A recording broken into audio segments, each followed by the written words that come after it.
Він – людина, яка зберігає кримсько-татарський фольклор. Композитор і дослідник Джеміль Каріков понад півсторіччя займається музикою. Більше 40 років він присвятив автентичній музиці кримських татар.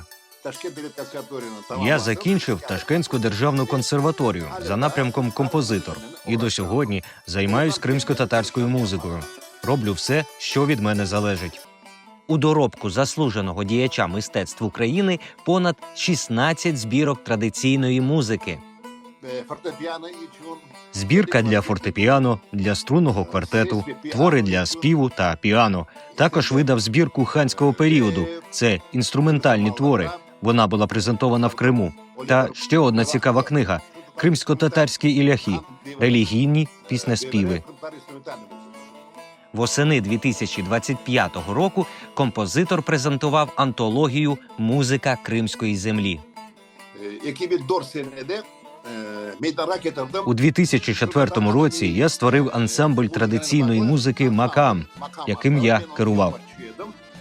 На телеканалі АТР була створена програма «Єрла Сазим. Грай мій саз». Щотижня ми робили запис концертів. Загалом було записано понад 800 зразків. Я думав, що можна зробити. Дуже багато треба записати нотами. З такою метою було створено «Кирим Нагмелері». Джеміль Каріков нарікає, сьогодні традиційна кримсько-татарська музика знаходиться під загрозою, так само, як і мова. На жаль, в Криму дуже багато співають не рідною, а іншими мовами. Дуже популярним став кавказький шансон. На мій погляд, це погана тенденція. Але на це є причини, каже дослідник. Одна з них – відсутність теоретичної бази, якою могли б користуватися кримсько-татарські музики.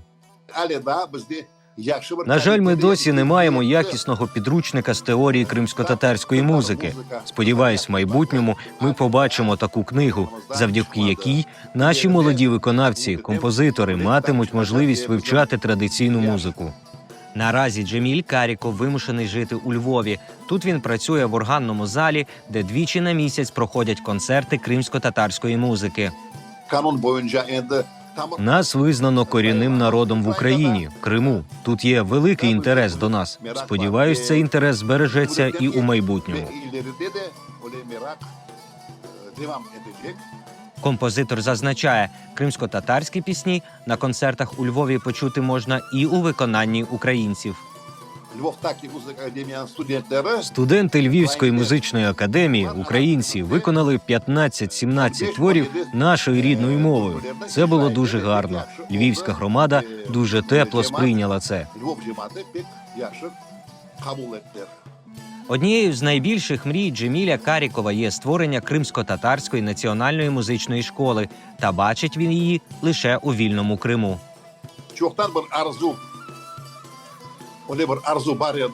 Я маю давню мрію – відкрити національну музичну школу. На жаль, вона досі не здійснилась. Я сподіваюсь, прийде день, в мене буде така можливість відкрити національну музичну школу на нашій рідній землі.